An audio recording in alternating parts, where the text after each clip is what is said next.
The ancient mountains of New England have long harbored secrets, their weathered peaks and deep valleys concealing mysteries that defy human comprehension.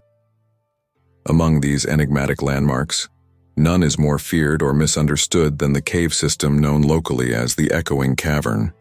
Its very name sends shivers down the spines of those who dwell in the nearby town of Wrenmoor, a place where silence reigns and whispers carry weight. It was into this world of hushed tones and furtive glances that Mara Lawson found herself thrust on a crisp autumn morning. The sound engineer's reputation had preceded her, tales of her expertise in acoustics and her insatiable curiosity for auditory anomalies reaching even this remote corner of the world. As she stepped off the rickety bus that had carried her along winding mountain roads, Mara couldn't shake the feeling that she was being watched. The town of Wrenmoor greeted her with an eerie stillness. The streets were empty, save for a few hunched figures hurrying about their business, eyes averted from the newcomer.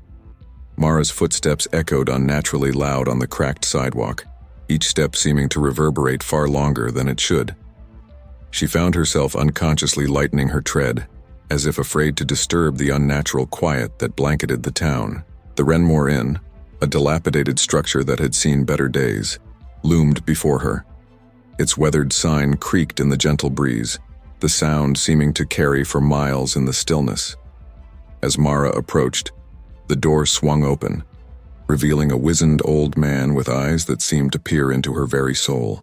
"You must be the sound lady," he croaked, his voice barely above a whisper. "Come in quickly, it's not safe to linger outside, not with the cave so restless."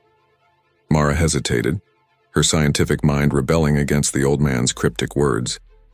But curiosity won out, and she stepped across the threshold into the dimly lit interior of the inn. The common room was sparsely furnished with a few mismatched chairs gathered around a fireplace that looked as if it hadn't seen warmth in years. The old man, who introduced himself as Ezra, the innkeeper, gestured for Mara to take a seat. "You've come about the cave, haven't you?" Ezra asked, his rheumy eyes fixed on Mara's face. "About the missing spelunkers?" Mara nodded, pulling out her notebook. "I'm here to investigate the acoustic anomalies reported in the cavern," she explained, her voice sounding unnaturally loud in the quiet room. "The geological research team that hired me is particularly interested in understanding what might have happened to the missing group." Ezra's face darkened and he leaned in close, his voice dropping to a barely audible whisper. "The cave, miss, it's alive, it hears, it remembers, and it hungers." A chill ran down Mara's spine, but she forced herself to maintain a professional demeanor. "Mr. Ezra, I'm sure there's a perfectly logical explanation for the strange phenomena reported in the cavern. Unusual rock formations, perhaps, or underground water systems creating unique acoustic properties." The old man shook his head sadly. "You're not the first to come here with your fancy ideas and scientific notions. But mark my words, miss. The cave, it changes people. Those who go in, if they come out at all, they're never the same." Mara opened her mouth to argue, but Ezra held up a gnarled hand to silence her. "Listen," he hissed. For a moment, Mara heard nothing but the creaking of the old inn settling. Then faintly at first, but growing stronger, she heard it. A sound like distant whispers, a cacophony of voices speaking words she couldn't quite make out. Her eyes widened as she realized the sound wasn't coming from outside, but seemed to be emanating from the very walls around them. "The cave speaks," Ezra said, his eyes wild with fear. "And now it knows you're here." Mara's heart raced, her scientific mind struggling to find a rational explanation for what she was experiencing. "It's just the wind," she muttered, more to herself than to Ezra. Or perhaps some sort of resonance in the building's structure. Ezra's laugh was hollow and mirthless. "Believe what you will, miss, but remember my warning when you stand at the mouth of that cursed cavern." As if on cue, the whispers faded away, leaving behind a silence that felt heavier than before. Mara shook her head, trying to clear the cobwebs of superstition that threatened to cloud her judgment. She was here to do a job, to solve a mystery with science and logic. "Tell me about the missing spelunkers," she said, pen poised over her notebook. "What exactly happened to them?" Ezra's eyes seemed to cloud over, as if he were looking into the distant past. "They came about 3 weeks ago," he began, his voice barely above a whisper. "A team of 5, all experienced cave explorers. They laughed off our warnings, said they'd seen it all before. He paused, glancing nervously at the walls as if afraid they might be listening. They entered the cave on a Tuesday morning.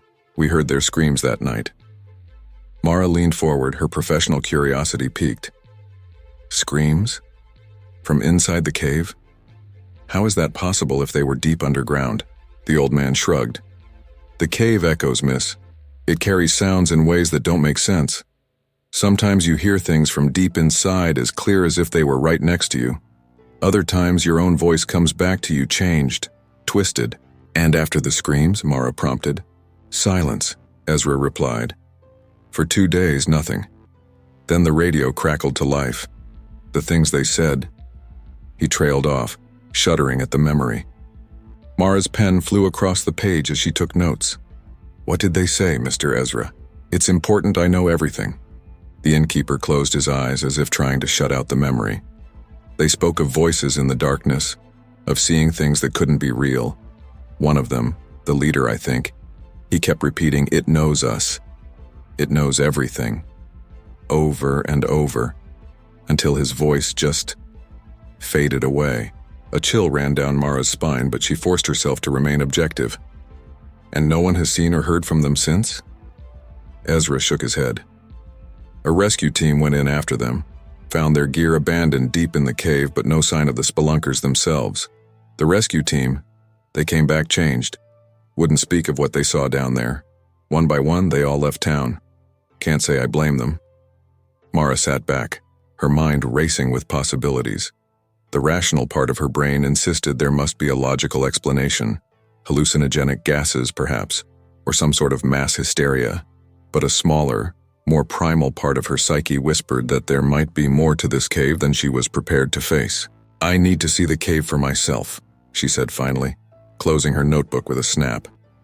Can you direct me to the entrance? Ezra's face paled. You can't be serious, miss. Didn't you hear a word I said? That cave is a death trap.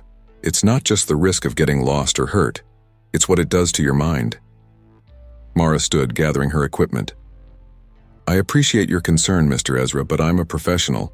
I've studied unusual acoustic phenomena all over the world. Whatever is happening in that cave, I'm sure there's a scientific explanation for it. The old man's shoulders sagged in defeat. On your own head be it then. The cave entrance is about 2 miles north of town, up the old logging road. You can't miss it. It's the only place where the birds don't sing. As Mara turned to leave, Ezra caught her arm. One last warning, miss. If you go into that cave, take nothing but pictures. Leave nothing but footprints. And whatever you do, don't listen to the echoes. They'll lead you astray, deeper and deeper until you can't find your way back. With a nod of acknowledgement, Mara stepped out of the inn and into the unnaturally quiet streets of Wrenmoor. The weight of her equipment bag was reassuring, filled as it was with state-of-the-art sound recording devices and analysis tools. Whatever secrets the Echoing Cavern held, she was determined to uncover them. The journey to the cave entrance was eerily silent. As Ezra had warned, the usual sounds of forest life, birdsong, rustling leaves, the scurry of small animals, were conspicuously absent. The only sound was the crunch of Mara's boots on the gravel path and her own breathing, which seemed unnaturally loud in the stillness. As she rounded a bend in the path, Mara caught her first glimpse of the cave entrance. It was a yawning black maw in the side of the mountain, surrounded by bare, twisted trees that seemed to lean away from the opening, as if in fear.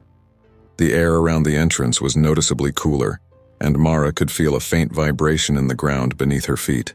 Taking a deep breath to steady her nerves, Mara approached the cave entrance. She set up her first recording device just outside, calibrating it to capture any unusual acoustic phenomena. As she worked, she couldn't shake the feeling that she was being watched, not just by the empty eye sockets of the cave, but by something deeper within. Get a grip, Mara, she muttered to herself. It's just a cave. Unusual acoustics, nothing more. Mara flicked on her headlamp, the beam cutting through the darkness to reveal rough stone walls that seemed to undulate in the shifting light. She set up another recording device a few meters inside the entrance, then paused to listen. At first there was nothing but the sound of her own breathing and the faint drip of water somewhere in the darkness. But as her ears adjusted to the silence, she began to hear something. It was like a whisper just on the edge of hearing, a susurration that seemed to come from everywhere and nowhere at once. Frowning, Mara checked her equipment. The readings were off the charts, showing sound waves that shouldn't be possible in a natural formation. As she stared at the flashing lights on her devices, a voice drifted out of the darkness. Her own voice, but wrong somehow, distorted and echoing. "Get a grip, Mara," it mocked, the words overlapping and repeating, building to a cacophony that filled the cave. "It's just a cave. Just a cave. Just a cave." Heart-pounding, Mara stumbled back towards the entrance, but as she turned, her headlamp illuminated something that made her blood run cold. There, scratched into the rock face, were 5 words. "The cave knows your name." The letters seemed to writhe and shift in the beam of her headlamp, and as Mara watched in horror, they began to bleed, dark liquid oozing from the rock and pooling at her feet. She scrambled backwards, her scientific mind reeling, unable to process what she was seeing.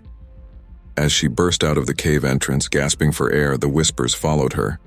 They were clearer now, a chorus of voices that seemed to call her name, begging her to return, to delve deeper, to uncover the truth. Mara ran, her equipment forgotten, the voices pursuing her all the way back to the town of Wrenmoor.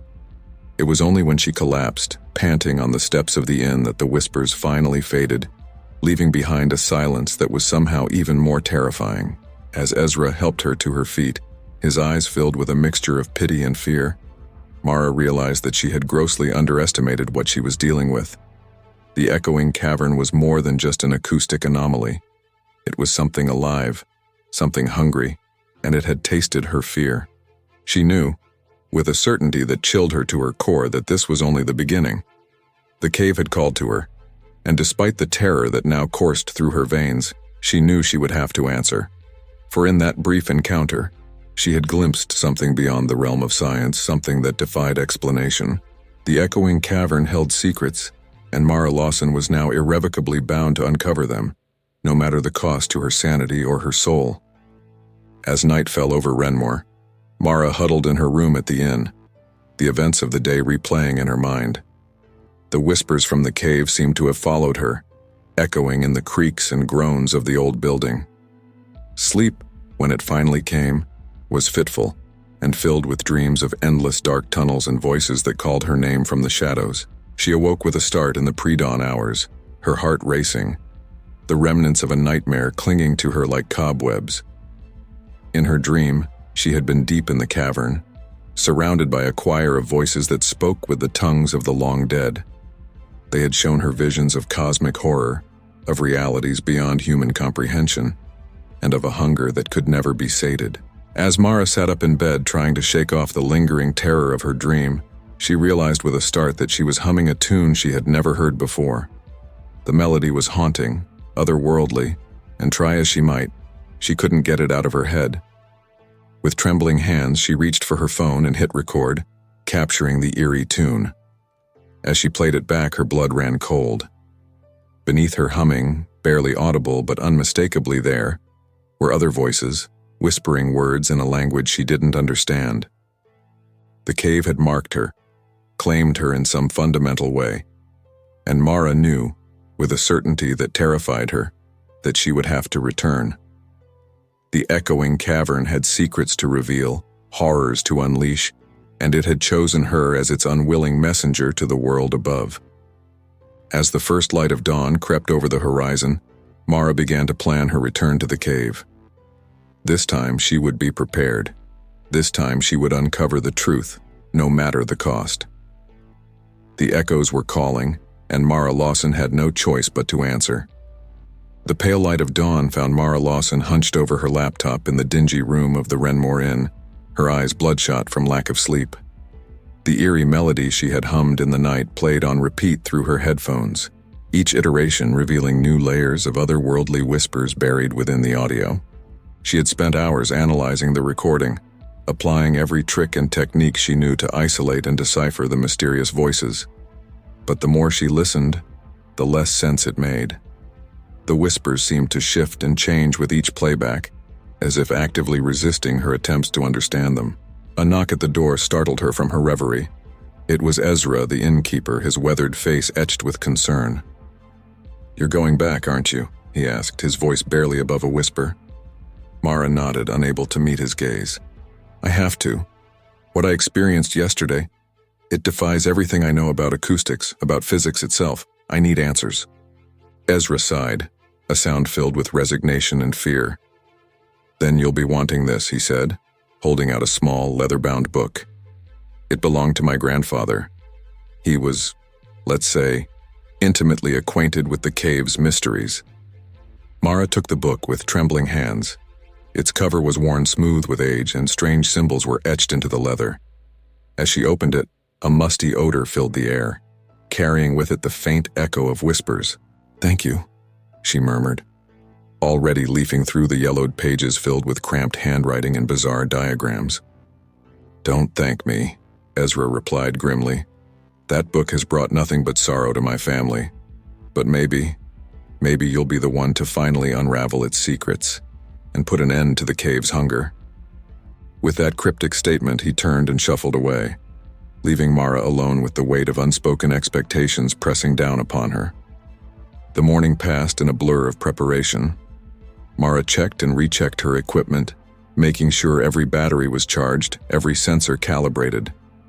She packed extra supplies, remembering the tales of explorers who had entered the cave, only to emerge days later swearing they had only been inside for hours. As she worked, Mara pored over Ezra's grandfather's journal. The contents were a mix of scientific observations and what could only be described as occult ramblings. There were detailed maps of the cave system, annotated with warnings and strange symbols. But it was the final entry that chilled Mara to her core. The cave is not merely a physical space. It is a convergence, a nexus where the fabric of reality wears thin. The echoes are not mere reflections of sound, but whispers from beyond, voices of entities that exist in the spaces between worlds. They hunger for our reality, our experiences, our very essence, and the cave is their gateway. Mara slammed the book shut, her scientific mind rebelling against the implications. Yet she couldn't deny the evidence of her own experiences. Whatever awaited her in the depths of the Echoing Cavern, it was far beyond the realm of conventional science. As noon approached, Mara found herself once again standing before the yawning entrance of the cave. The oppressive silence that surrounded it seemed even more pronounced now, as if the very air was holding its breath in anticipation. With a deep breath to steady her nerves, Mara switched on her headlamp and stepped into the darkness. The moment she crossed the threshold, she felt it, a subtle shift in the air, as if she had passed through an invisible barrier into another world. Her footsteps echoed unnaturally as she made her way deeper into the cave, each sound seeming to bounce back from impossible angles. She paused periodically to set up sensors and recording equipment, meticulously documenting every step of her journey. As she ventured further, the geometry of the cave began to twist in ways that defied logic. Passages that should have led back to the entrance instead opened into vast chambers that couldn't possibly fit within the mountain. Stalagmites and stalactites formed patterns that seemed almost deliberate, like the bars of an enormous cage. And always there were the whispers. They grew stronger the deeper she went, a constant susurration just on the edge of comprehension. Mara found herself straining to understand, even as a part of her screamed to block out the sound. Hours passed, or perhaps days. Time seemed to lose all meaning in the depths of the cave. Mara's scientific detachment began to crumble as she encountered phenomena that defied explanation. She saw shadows move against the flow of her light, heard footsteps when she stood still, and more than once caught glimpses of figures that vanished when she turned to look directly at them. It was during one of these moments, as she spun around trying to catch sight of a flickering shape at the edge of her vision, that Mara lost her footing. She stumbled, her hand brushing against the cave wall for support. The moment her skin made contact with the rock, a jolt of electricity seemed to course through her body. The whispers, which had been a constant background noise, suddenly surged into a deafening roar. Mara fell to her knees, clutching her head as a flood of images and sensations overwhelmed her senses. She saw the cave as it had been eons ago, when the mountains were young and the stars hung in different patterns in the sky. She saw generations of humans entering the cave, some emerging changed, others never returning at all. And beneath it all, she sensed a vast alien intelligence ancient beyond comprehension stirring in the depths. When the vision finally subsided, Mara found herself curled up on the cave floor, gasping for breath. Her equipment was scattered around her, some of it smashed, as if she had thrashed about in the throes of a seizure. As she struggled to her feet, still reeling from the experience, Mara noticed something that made her blood run cold. The rock where she had touched the wall was changed. Where before there had been smooth stone, there was now a depression in the shape of her hand, as if the rock had molded itself to her touch. And from that handprint, barely visible in the beam of her flickering headlamp, thin lines were spreading outward, like cracks in glass or the branches of a tree. As Mara watched in horror, the lines continued to grow, etching themselves deeper into the rock face. A memory from Ezra's grandfather's journal flashed through her mind. The cave remembers every touch, every sound, every thought of those who enter. It absorbs them, uses them to reshape itself, to grow stronger. With trembling hands, Mara reached for her camera, desperate to document what she was seeing. But as she raised the device, the whispers suddenly intensified, focusing into a single, clear voice that seemed to come from everywhere and nowhere at once. "Mara Lawson," it said, her name elongating into an echoing laugh that shook dust from the ceiling. "Welcome. We've been waiting for you." The voice was at once familiar and utterly alien, as if someone or something was using her own vocal cords to speak. Mara stumbled backward, her scientific skepticism crumbling in the face of undeniable, terrifying reality. "Who? What are you?" She managed to croak, her own voice sounding weak and insignificant in the vast echoing space. The laughter came again, a sound that seemed to vibrate in her very bones. "We are the echoes, the whispers between worlds. We are memory and thought given form. And you, Mara Lawson, you are our herald." Before Mara could process what she was hearing, the ground beneath her feet began to shift. The rock seemed to liquefy, forming into grotesque, reaching hands that grasped at her ankles. She tried to run, but each step became harder as the stone itself seemed intent on holding her in place. In desperation, Mara reached for the journal she had tucked into her pack. As her fingers brushed the leather cover, a jolt of energy surged through her body. The grasping stone hands recoiled, and for a moment, the overwhelming presence of the cave seemed to recede. Taking advantage of the momentary reprieve, Mara bolted down the nearest tunnel, no longer caring about mapping her route or maintaining her equipment. Her only thought was escape, to reach the surface and the sanity of the world above. But as she ran, she realized with growing horror that the cave was changing around her. Tunnels that should have led upward instead plunged deeper into the earth. Familiar landmarks twisted and shifted, becoming unrecognizable. It was as if the cave itself was alive, actively working to keep her trapped in its depths. After what felt like hours of frantic flight, Mara found herself in a vast chamber unlike anything she had seen before. The walls were covered in undulating patterns that hurt her eyes to look at directly, and the floor was a mirror-smooth surface that reflected distorted images of other places, other times. In the center of the chamber stood a pillar of swirling darkness, a void that seemed to drink in her headlamp's light. And from within that darkness, Mara heard the voices of the missing spelunkers, their words overlapping and echoing in a maddening cacophony. "It knows us," they chanted. "It knows everything. We are the cave, and the cave is us." Mara backed away, her mind reeling from the implications of what she was witnessing. But as she retreated, she felt something solid press against her back. Spinning around, she found herself face to face with herself. But this other Mara was wrong, distorted. Her eyes were black voids and her smile was too wide, filled with too many teeth. When she spoke, it was with the voice of the cave itself. "You cannot escape, Mara Lawson," the doppelganger said, its words reverberating with otherworldly power. "You are part of us now, a conduit between worlds. Through you, we will echo into reality. Through you, we will feed." Mara screamed, the sound bouncing off the walls and coming back distorted, transforming into peals of mocking laughter. She lashed out blindly, her fist connecting with the mirror-smooth surface of the chamber floor. The impact sent shockwaves through the cave, and for a moment, reality itself seemed to fracture. Mara caught glimpses of other places, other times, primordial seas teeming with impossible life, vast cities built by non-Euclidean geometries, and always, the hungry darkness that lurked between the stars. As quickly as it had begun, the vision ended. Mara found herself once again in the twisting tunnels of the cave, the echoes of her scream still reverberating around her. But something had changed. The oppressive presence that had been hounding her seemed diminished, confused. Taking advantage of the moment of disorientation, Mara ran. She ran as she had never run before, her feet barely touching the ground as she flew through the tunnels. Whether by chance or some deeper instinct, she found herself retracing her steps, moving upward toward the surface. As she ran, Mara became aware of a warmth against her chest. The journal, still tucked safely in her inner pocket, was vibrating with energy.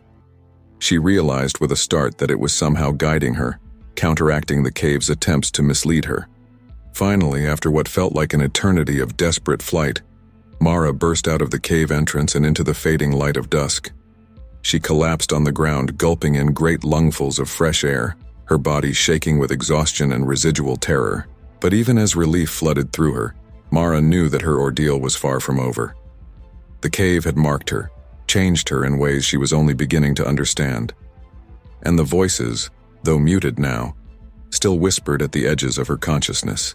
As she struggled to her feet, preparing for the long walk back to town, Mara caught sight of her reflection in a nearby puddle. For a moment, just a moment, she could have sworn her eyes were solid black, her smile too wide and filled with too many teeth. The Echoing Cavern had released her, for now, but Mara Lawson knew with chilling certainty that this was only the beginning. The cave had chosen her as its herald, and sooner or later it would call her back to the depths. Ezra was waiting for her on the porch of the inn, his ancient eyes filled with a mixture of fear and resignation. "You've seen it, haven't you?" he asked, his voice barely above a whisper. "You've heard the voices, felt the hunger of the deep?"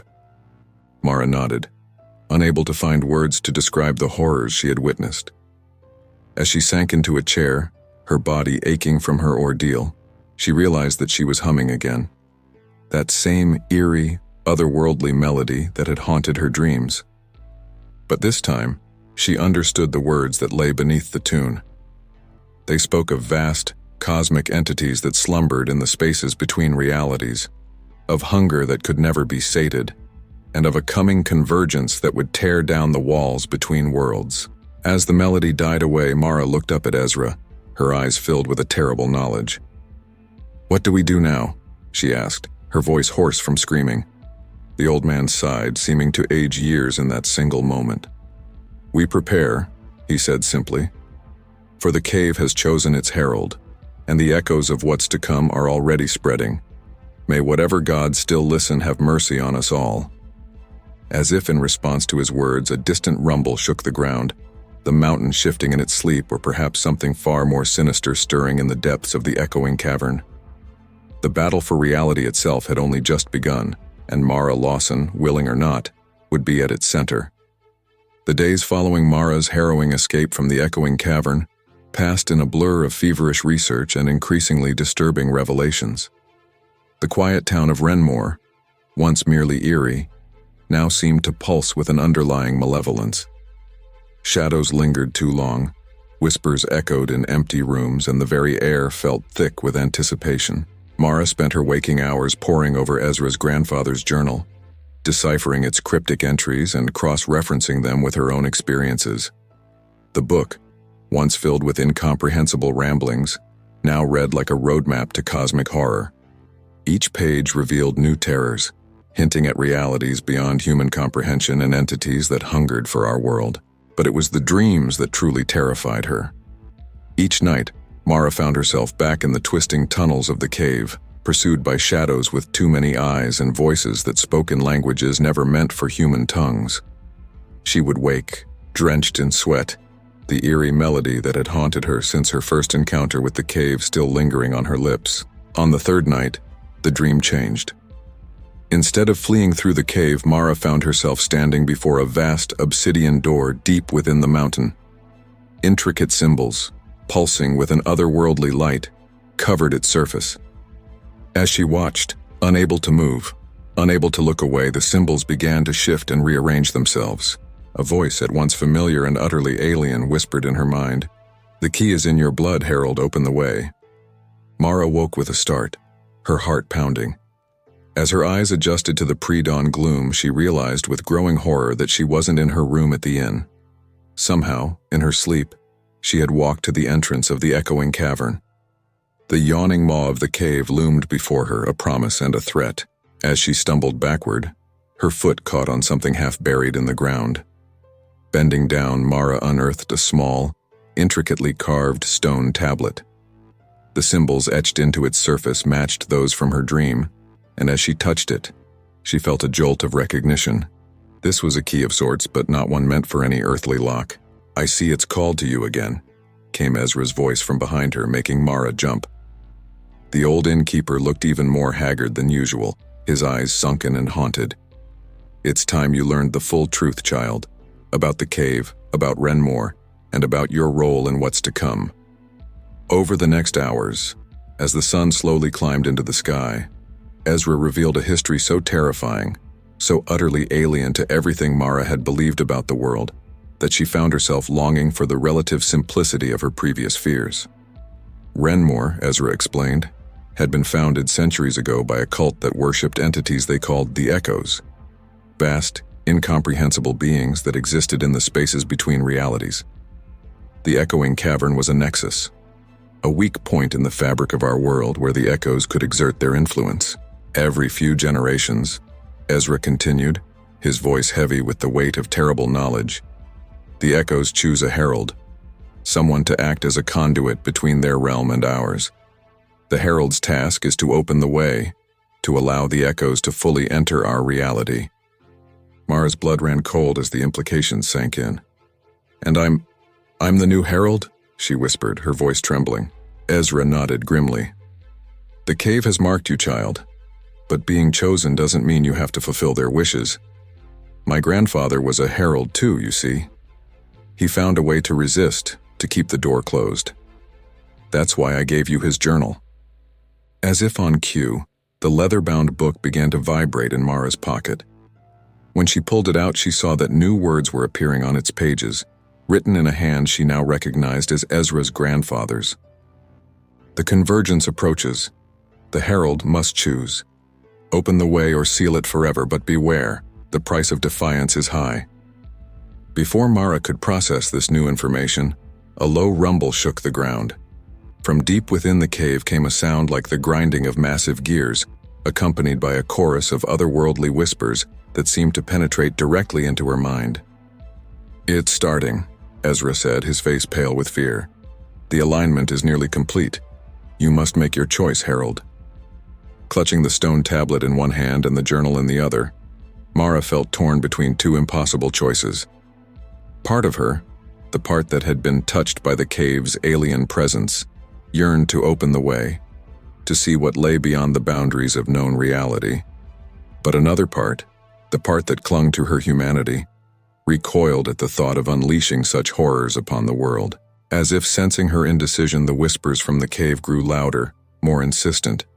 Mara could make out words now, promises of power and knowledge beyond her wildest dreams.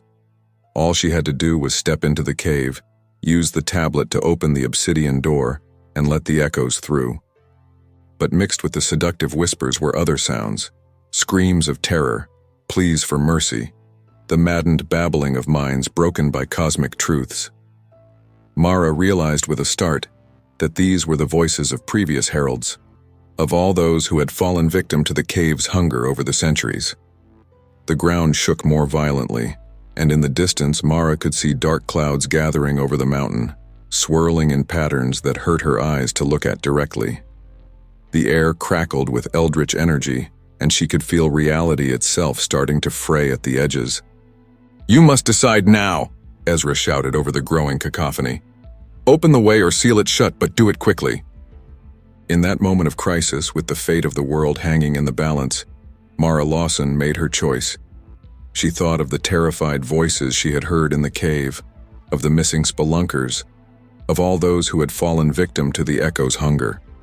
She thought of her own brush with madness, of the temptation to give in to the alien whispers that still echoed in her mind. With a cry that was part defiance, part terror, Mara raised the stone tablet above her head and brought it crashing down onto the rocky ground. The tablet shattered, each fragment glowing with otherworldly energy. The effect was immediate and terrifying. The whispers from the cave rose to a deafening shriek, filled with rage and frustration. The ground beneath Mara's feet began to crack and split, and she could feel waves of alien hatred washing over her. "The journal!" Ezra yelled, his voice barely audible over the chaos. "Use the journal!" Understanding flooded through Mara. The journal wasn't just a record of Ezra's grandfather's experiences. It was a tool, a weapon against the very forces it described. She opened it to the last page and began to read aloud, her voice growing stronger with each word. The language was unlike anything Mara had ever encountered, full of sounds that human vocal cords shouldn't have been able to produce. But as she read, she felt power building within her, pushing back against the alien presence that had taken root in her mind. Around her, reality seemed to warp and twist. She saw glimpses of other worlds, of vast, impossible cities and beings of pure energy. The cave entrance stretched and distorted, growing larger as if trying to swallow her whole. But Mara stood her ground, the words from the journal flowing from her lips in an unending stream. She felt something inside her shift, as if a door in her mind that had been forced open was slowly but inexorably closing. With a final reality-shaking roar, the presence of the echoes receded. The cave entrance shrank back to its normal size, the unearthly light fading from its depths. The ground stopped shaking, and the oppressive atmosphere that had hung over Wrenmoor for so long began to dissipate. As the last echoes faded away, Mara collapsed to her knees, exhausted beyond measure. Ezra hurried to her side, his face a mixture of awe and relief. "You did it," he breathed. "You sealed the way. The convergence has been stopped." Mara nodded weakly, unable to speak.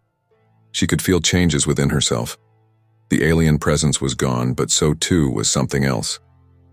The preternatural awareness she had gained, the ability to hear the whispers between worlds, had faded away. She was just Mara Lawson again, sound engineer and reluctant hero. In the days that followed, as Mara recovered her strength, she noticed subtle changes in Wrenmoor. The oppressive silence that had blanketed the town lifted, replaced by the normal sounds of a small mountain community. People emerged from their homes, blinking in the sunlight as if awakening from a long sleep. But there were other, more disturbing changes as well. The entrance to the Echoing Cavern had collapsed, sealing itself off as if it had never existed. And try as she might, Mara could no longer decipher the writing in Ezra's grandfather's journal. The pages that had once held such terrible knowledge were now blank, their secrets lost forever. As she prepared to leave Wrenmoor, Mara stood on the porch of the inn with Ezra, looking out at the mountains that had nearly spelled doom for all of humanity. "What now?" she asked, her voice still hoarse from her ordeal. Ezra smiled, a genuine expression that took years off his weathered face. "Now we live," he said simply. "We remember, we stay vigilant, but we live." Mara nodded, understanding the weight of those words. She had glimpsed realities beyond human comprehension, had stood at the precipice of cosmic horror and turned away. The knowledge of what lurked beyond the veil of our reality would always be with her, a burden and a responsibility. As she boarded the bus that would take her away from Wrenmoor, Mara Lawson made a silent vow. She would use her experiences, her brush with the unknown, to protect others from similar horrors. The Echoing Cavern was sealed, but she knew there would be other weak points, other nexuses where the barriers between worlds grew thin. The bus pulled away, leaving Wrenmoor and its secrets behind. But as the town receded in the distance, Mara could have sworn she heard, just for a moment, the faint echo of otherworldly whispers on the wind. A reminder, perhaps, that some battles are never truly over, only postponed to another time, another place. For now, though, the world was safe. The echoes had been silenced, their herald had rejected her role, and the convergence had been averted. But in the depths of the earth, in the spaces between realities, ancient and patient entities stirred in their slumber, waiting for the day when the stars would align once more.